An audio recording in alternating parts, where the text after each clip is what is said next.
there's something called cultural Marxism. Started with the Frankfurt Institute, I believe, in Germany. And what cultural Marxism is Marxism 2.0. Karl Marx theorized that after the Great War, all the working class would get together and overthrow all the bourgeois capitalists, and you have a communist utopia. After World War II, that didn't happen. So now the Marxists got to get back to work. What happened? What was wrong? And what they decided was it's Christianity that's the problem. They decided that Christianity promotes one man, one woman, one child, and that is what keeps Western society together, the nuclear family. So what the communists decided to do was they're going to reform Marxism into cultural Marxism.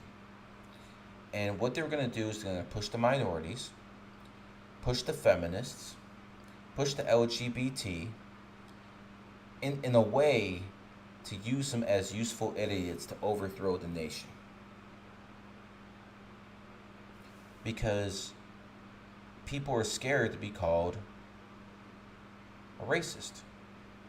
People are scared to be called homophobic. That can get you fired, as we've seen countless times over and over and over. So that teaches people to shut their mouth. That's what it's all about. They want people to shut their mouth. And they know if they take money out your pocket or make enough examples of people, you will shut your mouth, most of you.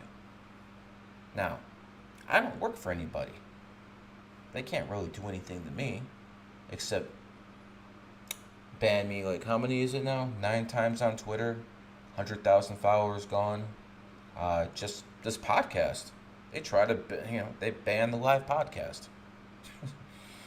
Never had that happen to me before, but it only took the 5th episode before YouTube got to me. So, if you don't go with their narrative, they'll shut you down too. And here's the point.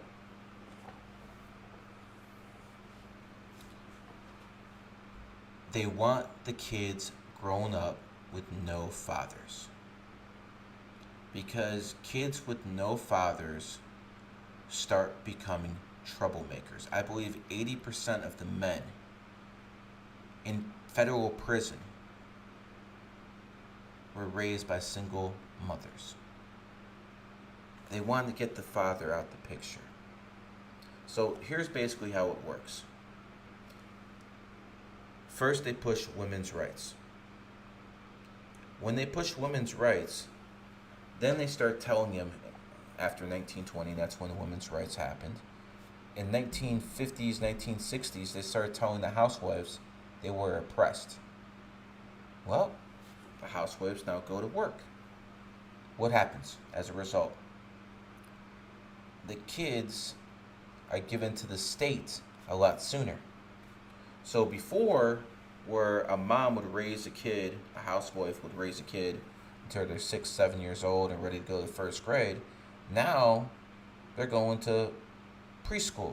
Now they're going to daycare when they're 1, 2, 3, 4 years old. Why? Because the mom works. Who's raising that kid? The state. The state gets its tentacles in that kid, and they can start brainwashing that kid a lot sooner.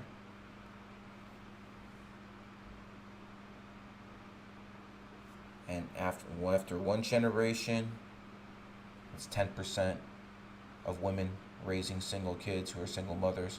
Next generation's 20, then it's 30, then it's 50, then it's 70, until we get to the point where there's so many of these kids who have no fathers.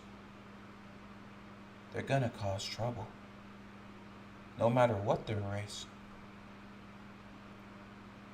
That was all planned. They wanted this to happen.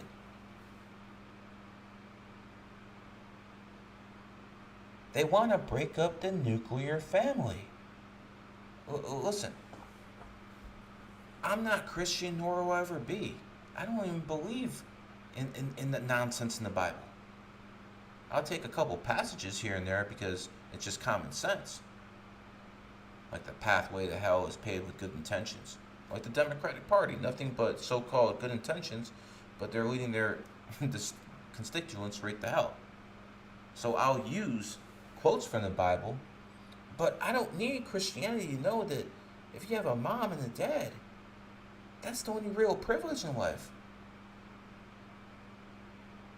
If you have a mom and dad who love you and take care of you and raise you up right, like that 6-year-old boy we talked about in the very beginning, what do you think? He learned that superhero stuff watching a cartoon where they're promoting LGBT? No. He learned that from having solid parents. Let me tell you something. Can't fake good kids. Just can't do that.